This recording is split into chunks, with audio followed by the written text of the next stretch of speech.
Welcome to Take It from the Ironwoman. My name is Susanne Müller, your host and the Ironwoman. This podcast is about empowering yourself and others to make real changes in the world. You will hear from everyday, smart, sophisticated, hip people like you and me. Not everybody has to be an Ironwoman to impress the world. Together, we will learn from the sports and business leaders how you can become a more successful person as an entrepreneur or a leader. It's one step at a time, one day at a time. Take your steps now. Take your big steps now. Join me on this journey to success. Take it from the Ironwoman. We have a very special guest today. We have Viola with us today. Viola and I, we met at a speed networking event, a virtual event. Viola, introduce yourself. Who's Viola? Who's going to join us today on the podcast? Thank you, Suzanne. Yeah, I am Viola Dwyer. I am a co-creator of the YouTube channel, The Ginchiest, and that I started with my husband recently in October of 2020. And that is where we discuss our disability experiences and we invite people to learn about disability because we really believe it's a fundamental part of being human. We're really excited about this passion project that we are hoping to turn into our careers. I'm sure. Tell us a little bit more about what are you showcasing on the YouTube channel? Yeah. And I've seen one of the episodes was really cool. Well, we definitely don't take ourselves very seriously. We really value a lot of laughter in our relationship. We're a very close couple. We both have disabilities. And I think in some ways that has bonded us to each other. And we talk about topics such as what's it like to have a disability from birth versus acquiring a disability, because Dan acquired his disability as a child, whereas I was born with mine. And we talk about different products that have helped us that are used by most people, but in some ways they have a special element where they're actually pretty accessible for us, and we have made our lives tremendously easier. And we really want people to understand more about some of the parts of disability that people don't talk about. And so we really have an episode coming out about personal care and how people rely on personal care and how complex psychologically that can be for people, both the giver of care and the recipient of care. That's a topic that I'm really excited about, but it's very personal for me.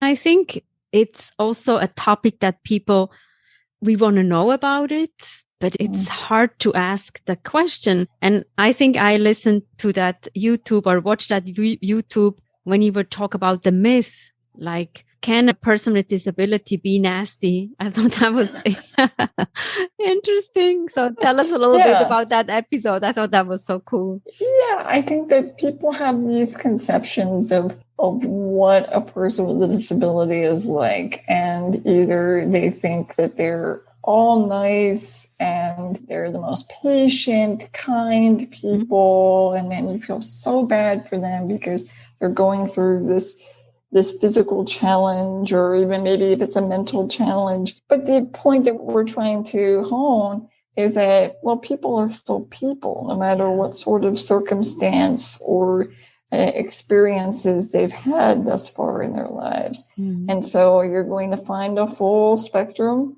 there too in the disability community. There are some people that are still really struggling with managing their disability and perhaps aren't the kindest people.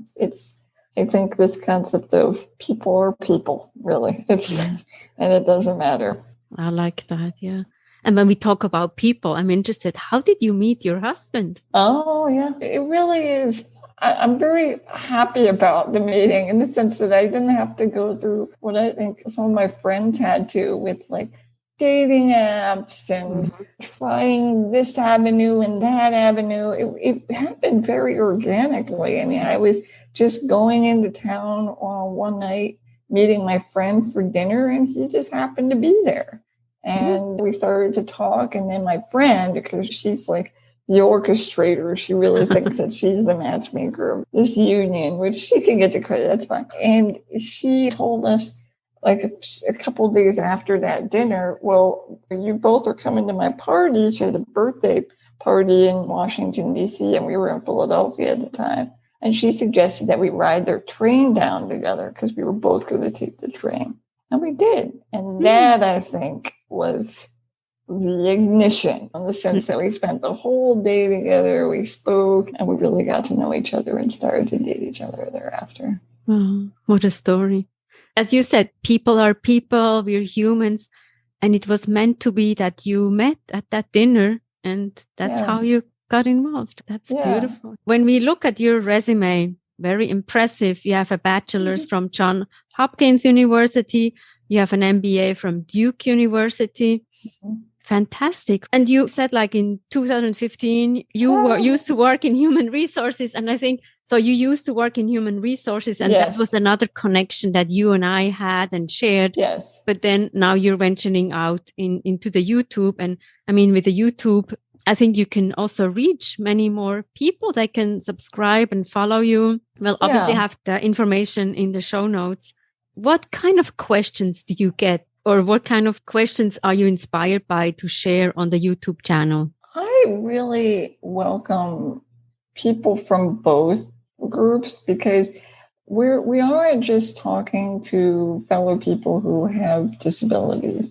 We are talking to people who have very little experience with disability. Either they don't have a family member or anyone, whether it be a classmate that they've encountered who have this type of difference. And we want them to be curious, because we believe that to learn about disability and what that experience is like is to learn about your own humanity, because how it's taught us is in this way. It's taught us compassion. It's taught us patience. It's taught us tolerance. And so we want people to ask us curious questions. What's it like to be the only person in a wheelchair growing up in a school? Or what was it like to be discriminated against in a job interview? Like, what was that like? What form did it take? How do you think that it was discrimination? Like, those are questions I think that are really important, particularly in this environment where so much injustice is being talked about now. And I hate the circumstances.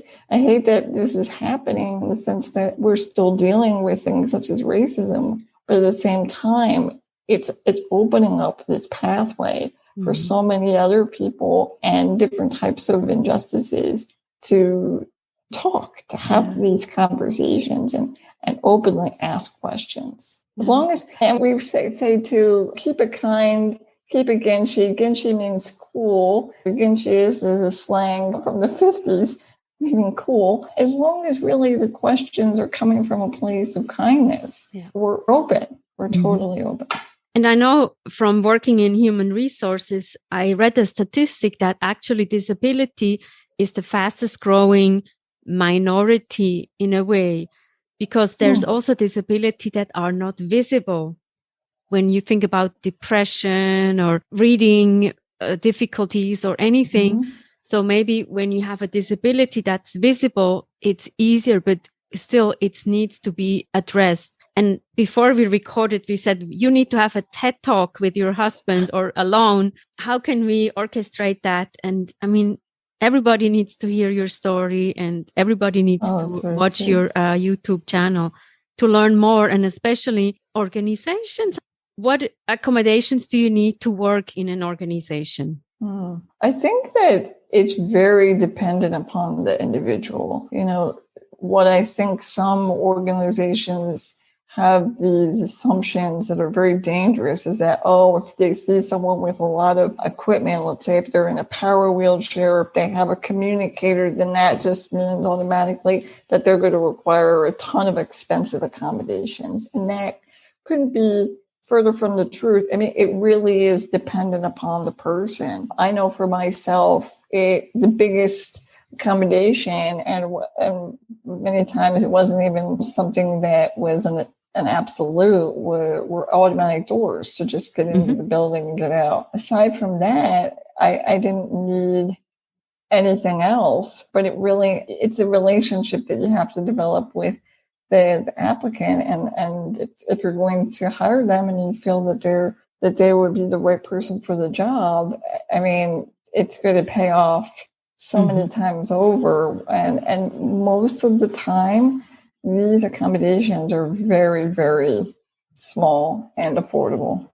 And there are even like organizations, so vocational rehabilitation offices, according to the state, will sometimes even pay for some of these accommodations. It's not a deal breaker. Maybe some organizations don't know that they could ask for, let's say, automatic doors. You need to have, let's say, if it's a building, you need to have automatic doors no matter what to bring in merchandise. That's something simple. I mean, it benefits a host of people, not just the person with the disability. Yeah. And what is the dumbest question, or what is the best question that we can ask you? How can we help you? Well, I don't think that there are dumb questions. I think that maybe the best question would be, can I share this? I love how people have asked me, oh, I love this video, Viola. Can I share it?